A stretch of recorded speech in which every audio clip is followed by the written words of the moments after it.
I'll show them everything. I'll show them just how it's laid out, how it's done. The biggest thing is the discipline of you to push through it, or to see money and not see it. You know what I'm saying? I talk about that even in my books. Like, that was even a thing. Like, you know, you start seeing money, because, you know, people count their tax return and all this stuff. And I'm like, that cycle of up and down and living in this, like, this emotional roller coaster of the top of the year, I'm going to have money. Christmas time, I'm going to blow money. And then I'm going to be waiting for the top of the year again. Oh, man. And I'm like, nah, my lifestyle should stay the same every day, no matter what. You know what I'm saying? It's like staying dry, whether it rains, snow, or sun. Like, you have a house, you stay dry. Build your house so it doesn't matter what the weather is. Yeah. You know what I'm saying? Start from the basement and then put the roof on. Yeah, so I'll show you, but I remember my days of, like, and I came from modest means as well. So I understand that transition of, like, I'm starting to see, like, commas, like, for real. And I'm like, what do you do? And I'm like, you don't do anything. You get up and go keep making moves. So can we take it? Do you mind? Nah, let's go. Can we take it back though? I gotta understand where you came from and when it happened, right? So I came from Earth. Okay. So I was born there, and my parents had a nice Valentine date in February. 9 months later, I came out as a Scorpio in November. And of 74. State? So that's what happened. What state? The Virgin Islands, St. Thomas. St. Thomas, Virgin Islands. Like, born, raised on a small island, got my foundation of processing life and dealing with obstacles there. Because now I can move around the world because of that place with confidence. Like, I've seen enough that I go any place and don't feel threatened. I walk into meetings, don't feel threatened. I have people calling my offices every day to do business with me who are less than stellar but try to be intimidating, and I deal with them no matter color, shape, age, whatever. All of that came from that undergirth of the Virgin Islands, United States Virgin Islands. My mother's from Smith Bay. Oh, okay. Really? You know about Smith Bay? I've never been there.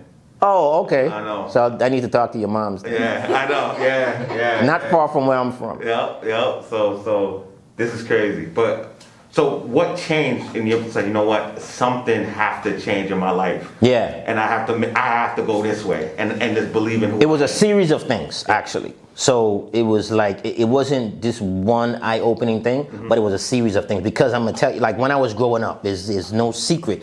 I was jailed 6 times growing up as a teen. I've been in a lot of situations, less than stellar. Some of them don't have statute of limitations, so I won't say them all. None of them, I'm just kidding. But the regular shootouts, fights, blah blah, all types of stuff. But I was always a straight A student. Like, school was not hard for me, but social life was dysfunctional. So I grew up in that. So I have a lot of the people I hung out with, friends, like, we were deep in things, and I watched a lot of my friends go to prison, not jail like I was jailed. I'm talking about prison. I escaped it. Like, I'm not a convicted felon, none of that stuff. But I've watched from jail to death to just situations, and over time, I started to think, yo, this can arrive at my doorstep. Because I'm always like 5 minutes. Oh man, he left 5 minutes just before they raided the turf. Oh man, 3 minutes ago, like, these dudes came and shot up the place. Like, you know, they were just looking for you. But it was so many situations like that happened for me, that near misses. So I'm like, I think, like, I'm in Vegas. Yeah. And I'm ahead. I gotta start switching things up. Well, in '94, my first child was born. That was a major eye-opener, but I still didn't quite get it. Maybe like 6-7 years later, like, it started to, like, kick in for me. And then after a while, I said, you know what? I think I'm wasting my brain cells and knowledge on the wrong things. And I tell people all the time, it's not so much that, like, I've changed. You know what I'm saying? Like, I still will handle my business. I just switch lanes. Yeah. So the rebellious nature I had socially, I now have it entrepreneurially. You know what I'm saying? So the not cowering ever, no matter what the situation is. I tell people all the time, I don't care what it was. I wasn't cowering. I'm going to deal with the situation, whether I'm victorious or not. I just don't cower. I brought it over here to entrepreneurship and did the same thing. So it's like you can see it if you pay attention to like what I've done in beauty supply business, right? 168 stores, right? Open. That is an industry that the Koreans bully and beat up our black women and don't want to give you information or the best prices, all that stuff. So why did I even challenge them or didn't care to do it? Because it was that book. It's just me still being able to like not cower. Can you tell us that process for that first store? I can get in the industry. What did you do? 1, 2, 3. I think that's a whole different show. But yeah, I got into it again because of a friend, right? So one of my closest friends, he's doing Fed time right now. He had got out of jail, and he was a barber. He was real good, and he would cut hair as a kid, like he would be cutting our hair in the neighborhood. But he got real good. But he was 18, got convicted of some crimes, and he did like 5 years. This is one of my closest friends. We share a fence growing up.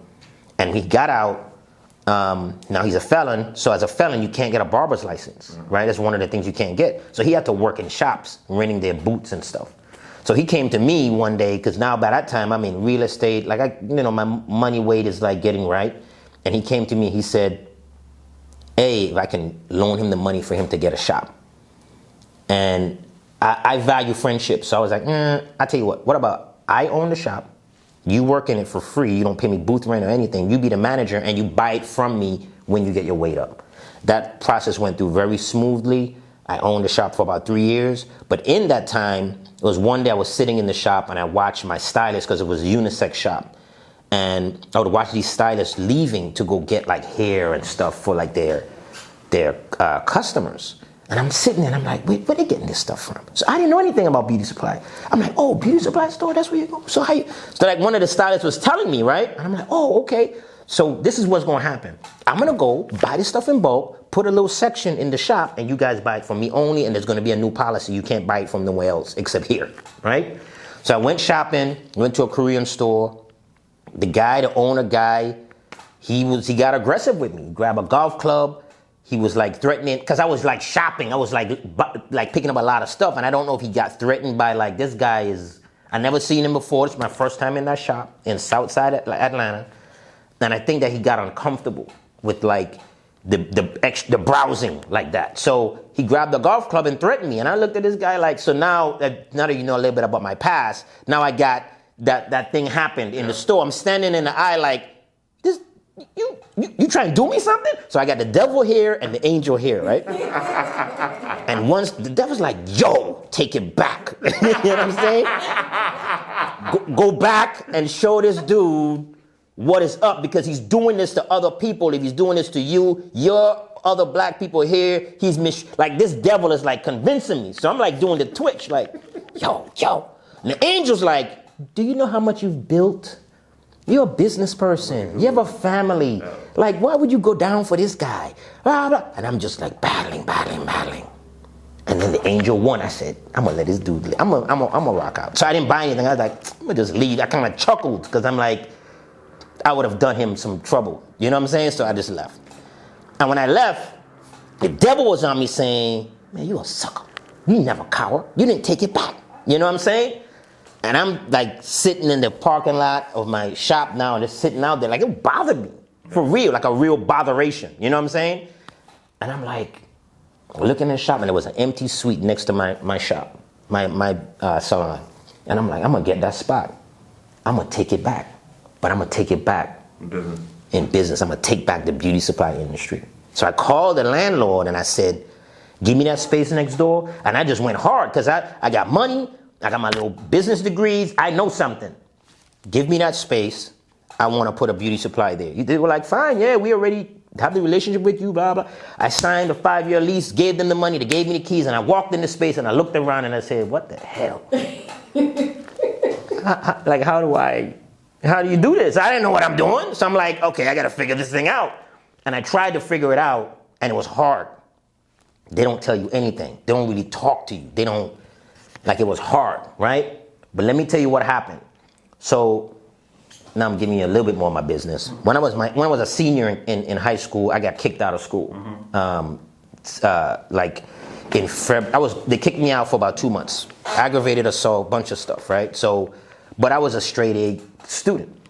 So after pulling some strings and people fighting with the superintendent, it was a whole other long story and a technicality. They had to bring me back. Yeah. So they bring me back with like 6 weeks left to graduate, but my grades were so high that all the work that I missed, I still graduated because they would not give me the work that I missed. So I still graduated, right? But I had these felony charges in front of me. I was facing 3 felonies. And the deal was worked out. The judge was like, my lawyer was talking about like, yo, we probably could try to see if you could go to the military or whatever. And the judge was like, well, you have to do no less than 4 years. It was all this stuff. And they gave me a week to decide, right? So in that week, this is me again, young and ignorant. I'm 17. Went back to the hood. All my friends, I'm telling them, you know, because they at home waiting. They don't go to court with you. You know what I'm saying?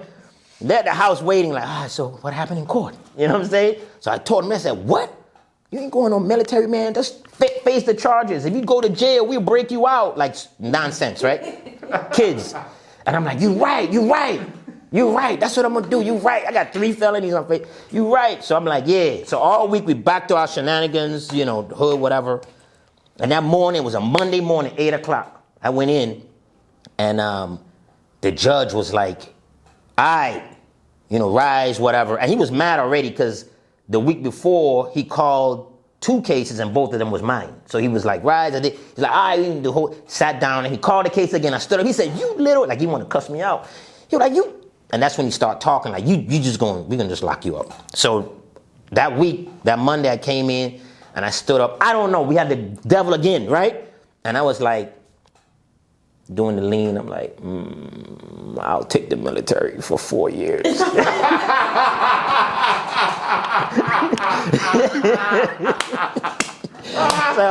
so he was like, good. Bailiff, they escorted me straight to recruiter and made me like sign up on the spot, the whole 9. You know what I'm saying? And I'm like, damn, did you cower again? Like, what's your issue, man? You know what I'm saying? So I had to tell my boss, I'm like, what? You did what? Now, mind you, I'm the only one that graduated. All my friends are dropouts, nobody, I'm the only one. So I'm like, you're fighting with this like... Your own road again. Yeah, you're fighting with this like, I can't throw away, I don't want to throw away something, but it's this thing that just comes in me like, how far you want to take it? You know what I'm saying? So I wound up in the military. I'm telling you all this for a reason. So I was in the military, it was tough in the beginning. I got issues there too, but I wound up doing a hardship tour in Korea. Didn't want to go there. Hardship, you ain't got no choice. Like I'm trying not to get kicked out the military as well because I know what's facing me. You know what I'm saying? I went to Korea, came back. 10 years later, because I was in Korea in 95. I lived there for a year. 10 years later, I'm dealing with Korean distributors that don't want to give me product. So instead of going in like the bully that we often do as black people, we get aggressive. I said, wait a minute, I know this culture. They're about relationships, they're about familiarity. Yeah. Dude, you was in Korea, use that. And I just start talking Korean because I know a few words. So I'm talking, and they're like, lighten up, like, oh, okay. I'm like, yeah, I lived in Korea. They're like, oh, where you live? And I told them, I lived in Daegu. I went to the beach in Busan. And I told all these places and they lit up. And next thing you know, I started getting accounts for my store. And I got account upon account, exclusive account. And next thing you know, my space started filling up with product. And from there, that was one obstacle overcome. But it took a minute to like get it done. And then I just start figuring out all the other pieces to retailing, inventory management, cash flow, customer service, all this stuff. And when I really got this thing figured out, it just started to blow up. So I had 3 locations within a year and a half, and I just haven't looked back since. But I got other businesses. That's the thing. I got a lending group. I do funding for people. Like hard money? Yeah, exactly. From hard money to line of credit. We do all types of different things. And I was in real estate. You named in the company, or you don't want to share? Urban Business Lending Group. Okay. So I'm certified. I'm actually a certified broker for business loans. So I could do up to 50 million for businesses and 500 million for real estate. The thing is, I only focus on I don't even do this for the open public. I focus it on my customers and clients. Those are the only people. I just want to interject really quickly because I made this connection years ago. I just want to. So my eyes, you see, I'm here like, I'm here like this. She's telling you she need a commission check.